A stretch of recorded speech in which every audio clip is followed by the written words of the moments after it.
donc je vous retrouve pour une nouvelle vidéo donc au Louvre. Aujourd'hui j'ai décidé de vous montrer les œuvres que je trouve pour moi les meilleures du Louvre. Pourquoi je fais ça? Donc c'est pas parce que j'ai envie de me vanter des œuvres ou quoi. C'est parce que je trouve que la Joconde, c'est moche, c'est personnel. Hein. La Joconde, je comprends pas l'engouement. Peut-être qu'il y a quelque chose, mais je l'ai pas décrypté, on va dire. Il y a une foule devant la Joconde, le reste tout le monde s'en fout. Donc, ou à la limite la partie Égypte. Et j'ai envie de vous montrer des endroits des choses en fait que les gens ne regardent pas forcément, alors que elles ont une énorme valeur pour moi. Je trouve que c'est vraiment, il y a des trucs, on peut pas passer à côté de ces choses-là. Et vous, comme n'importe qui n'a pas beaucoup de temps dans le Louvre, ne va pas forcément s'attarder dessus. Ici, on est dans la partie du Louvre, un peu, enfin il n'y a personne, regardez. La partie des appartements de Napoléon III, donc c'est très sous-coté, il n'y a absolument personne qui est ici alors que on est en pleine vacances. Regardez comment, en fait on se croirait à Versailles mais en mieux. C'est vraiment magnifique, donc je vous conseille de visiter cette partie-là, parce que vraiment il n'y a pas que ça, je vais vous montrer, c'est super beau.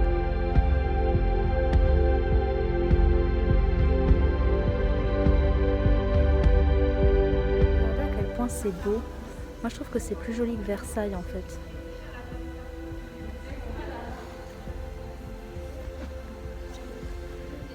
C'est magnifique.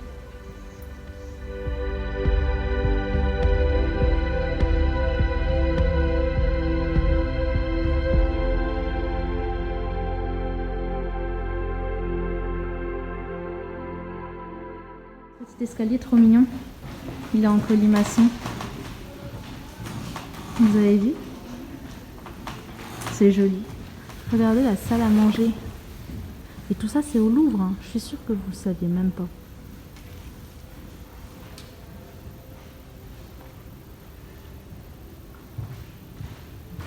C'est vraiment incroyable. En fait, j'ai l'impression d'avoir trouvé Poudlard en plus petit. C'est-à-dire que en face de moi, il y a les escaliers limite d'Harry Potter. En fait, je vais vous montrer. Regardez comment c'est.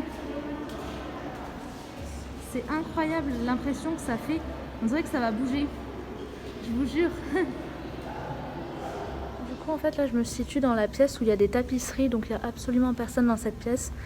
Tout le monde s'en fout des tapisseries dans le Louvre. Mais moi, je trouve qu'elles sont très très bien faites. Je vais vous montrer. Il y en a qui sont plus ou moins bien faites. Mais c'est incroyable le silence qu'on peut entendre dans cette salle. Il n'y a vraiment personne. Alors que je trouve qu'il faudrait s'y attarder un peu plus. C'est assez joli comme œuvre.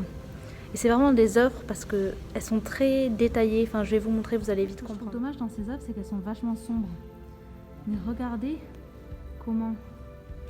Enfin, les petits détails de la ville qui est derrière.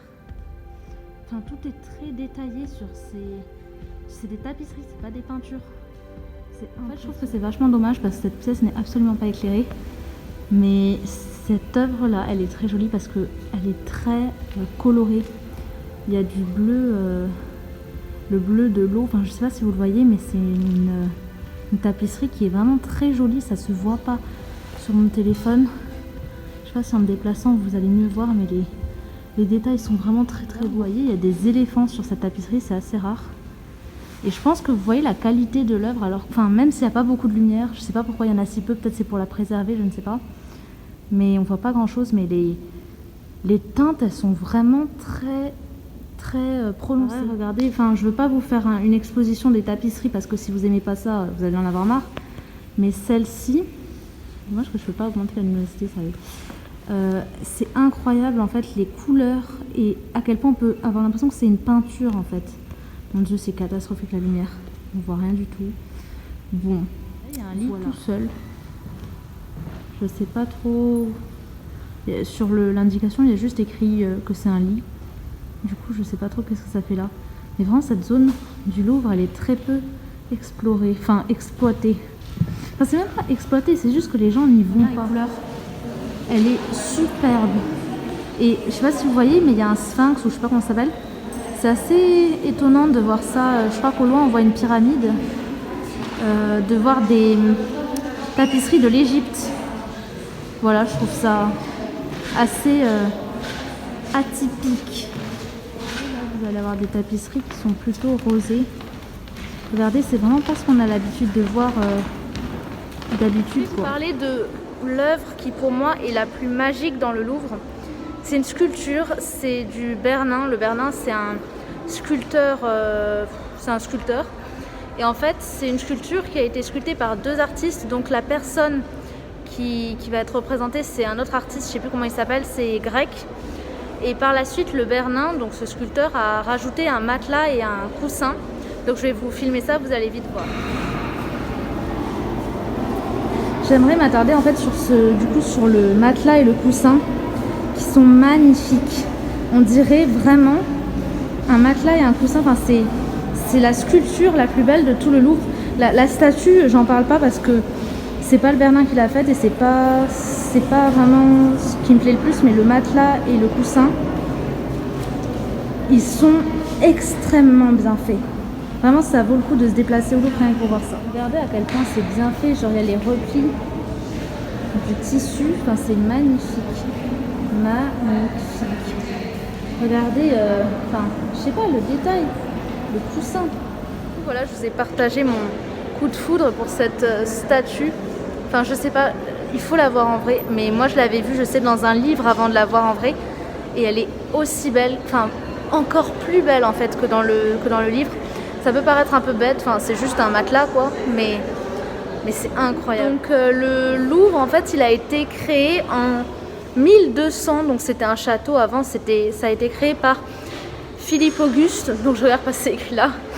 Et en fait vous allez pouvoir trouver les ruines entre guillemets du Louvre. Donc avant c'était un château de type médiéval, c'est-à-dire qu'il y avait des tours rondes, enfin je sais pas comment vous expliquer.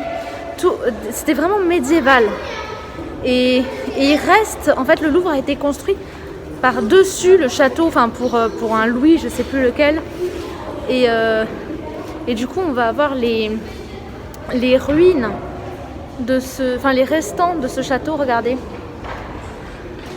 c'est les restes, enfin il n'y a pas beaucoup de gens qui voient ces restants là, et je trouve que c'est assez intéressant de se remémorer finalement que le Louvre c'était plus qu'un simple musée, ça a été un château et bien avant ça a été une forteresse médiévale et qui est plutôt bien conservée. En fait là je me trouve, je sais pas si vous voyez, mais dans les, comment on appelle ça, la fosse, les fossés, non je sais plus comment on appelle ça, là où il y avait l'eau sûrement pour protéger, ou je sais pas qu'est-ce qu'ils avaient mis, et c'est assez impressionnant. Regardez la grosseur des tours qu'il y avait.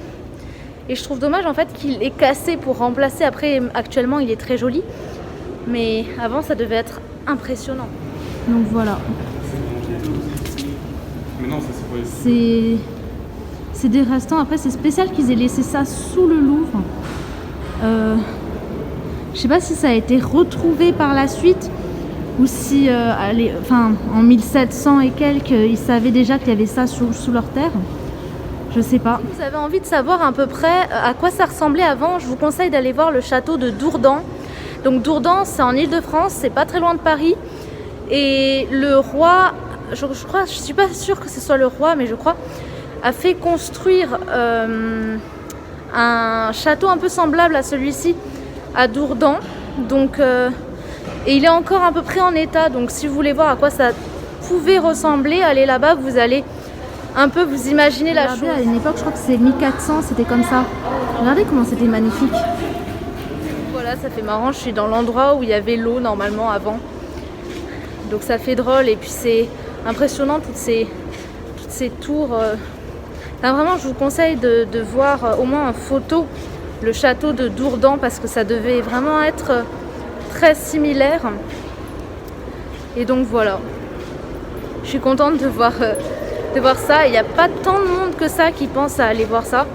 Et donc je trouve que ça fait partie pour faire une visite du Louvre global, d'avoir vu les fondations en fait du Louvre, ce que c'était avant en 1200 quand même, c'est ancien. Là, je me trouve en dessous de la pyramide du Louvre. Donc je voulais finir cette vidéo ici. Donc je vous ai montré 4 parties, mes 4 préférées. Donc si vous retenez bien, donc c'est les appartements de Napoléon III, les tapisseries,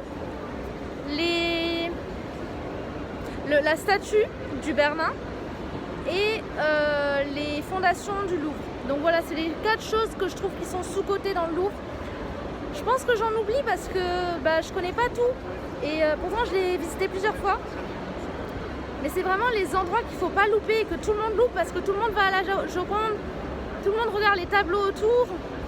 Mais personne ne va aux endroits les plus importants pour moi. Donc vraiment, je vous conseille lors de votre prochaine visite, si c'est bientôt, parce que malheureusement avec le confinement, bon voilà, de voir ces endroits-là parce que ça vaut le coup, c'est joli et voilà. J'espère que ça vous aura plu. Je vous dis à bientôt dans une prochaine vidéo.